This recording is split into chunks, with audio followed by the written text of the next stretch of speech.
everybody. This morning we're going to read Enemy Pie, written by Derek Munson and illustrated by Tara Callahan King. It should have been a perfect summer. My dad helped me build a treehouse in our backyard. My sister was at camp for 3 whole weeks, and I was on the best baseball team in town. It should have been a perfect summer, but it wasn't. It was all good until Jeremy Ross moved into the neighborhood, right next door to my best friend Stanley. I did not like Jeremy Ross. He laughed at me when he struck me out in a baseball game. He had a party on his trampoline and I wasn't even invited. But my best friend Stanley was. Jeremy Ross was the one and only person on my enemy list.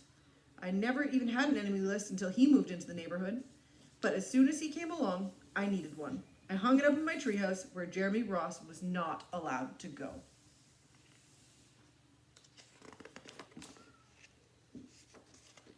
Dad understood stuff like enemies.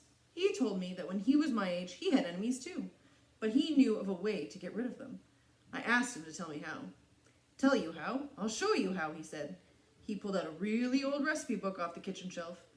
Inside, there was a worn-out scrap of paper with faded writing. Dad held it up and squinted at it. Enemy pie, he said, satisfied. You may be wondering what exactly is in enemy pie. I was wondering too. But Dad said the recipe was so secret he couldn't even tell me. I decided it must be magic. I begged him to tell me something, anything. I will tell you this, he said. Enemy pie is the fastest known way to get rid of enemies. Now, of course, this got my mind working. What kinds of things? Disgusting things? Would I put into a pie for an enemy? I brought Dad some weeds from the garden, but he shook his head.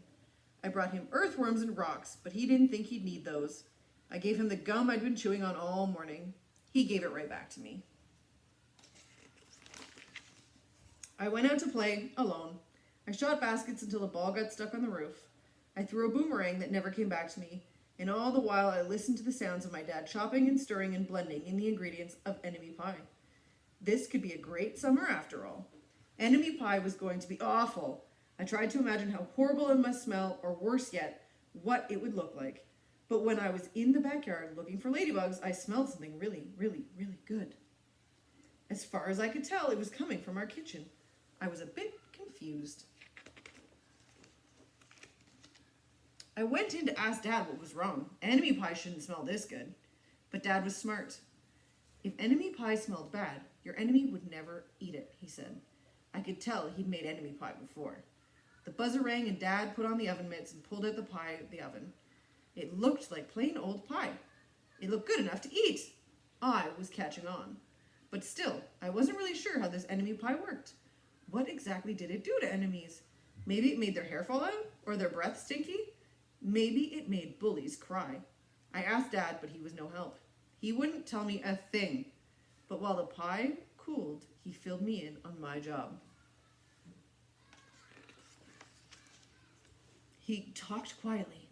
There is one part of enemy pie that I can't do. In order for it to work, you need to spend a day with your enemy. Even worse, you have to be nice to him. It's not easy, but that's the only way enemy pie can work. Are you sure you want to go through with this? Of course I was. It sounded horrible. It was scary, but it was worth a try. All I had to do was spend one day with Jeremy Ross, and then he'd be out of my hair for the rest of my life. I rode my bike to his house and knocked on the door. When Jeremy opened the door, he seemed surprised. He stood on the other side of the screen door and looked at me, waiting for me to say something. I was nervous. Can you play? I asked. He looked confused. I'll go ask my mom, he said. He came back with his shoes in hand. His mom walked around the corner just to say hello. You boys stay out of trouble, she said, smiling. We rode bikes for a while and played on the trampoline. Then we made some water balloons and threw them at the neighbor girls. But we missed. Jeremy's mom made us lunch. After lunch, we went over to my house. It was strange, but I was kind of having fun with my enemy. He almost seemed nice. But of course I couldn't tell Dad that, since he had worked so hard to make his enemy pie. Jeremy Ross liked my basketball hoop. He said he wished he had a basketball hoop, but they didn't have room for one. I let him win a game, just to be nice. Jeremy Ross knew how to throw a boomerang. He threw it and it came right back to him. I threw it and it went over my house and into the backyard. When we climbed over the fence to find it, the first thing Jeremy noticed was my tree house. Uh-oh. My tree house was my tree house. I was the boss. If my sister wanted in, I didn't have to let her. If Dad wanted in, I didn't have to let him. And if Jeremy wanted in, can we go in it, he asked. I knew he was going to ask me that, but he was the top person, the only person on my enemy list, and enemies aren't allowed in the treehouse. But he did teach me to throw a boomerang, and he did have me over for lunch, and he did let me play on his trampoline. He wasn't being a very good enemy. Okay, I said, but hold on. I climbed up ahead of him and tore down the enemy list off the wall.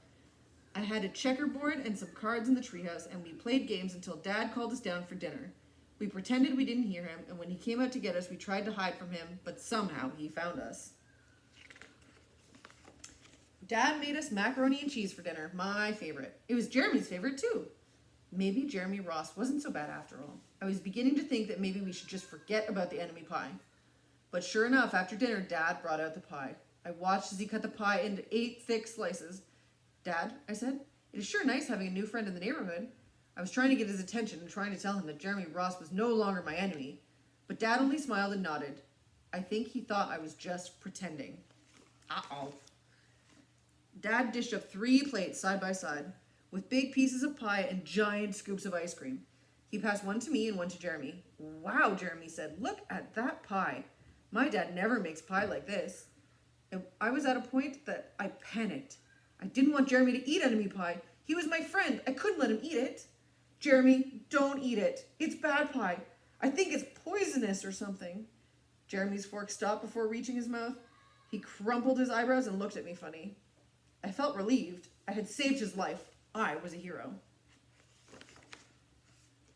If it's so bad, Jeremy asked, then why has your dad already eaten half of it? I turned and looked at my dad. Sure enough, he was eating enemy pie. Good stuff, he mumbled through a mouthful, and that was all he said. I sat there watching them eat their enemy pie for a few seconds. Dad was laughing, Jeremy was happily eating, and neither of them were losing their hair. It seemed safe enough, so I took a tiny taste. Enemy pie was delicious! After dessert, Jeremy rode his bike home, but not before inviting me over to play on his trampoline in the morning. He said he'd teach me how to flip. As for enemy pie, I still don't know how to make it. I still wonder if enemies really do hate it, or if their hair falls out, or if their breath turns bad. But I don't know if I'll ever get an answer, because I just lost my best enemy. The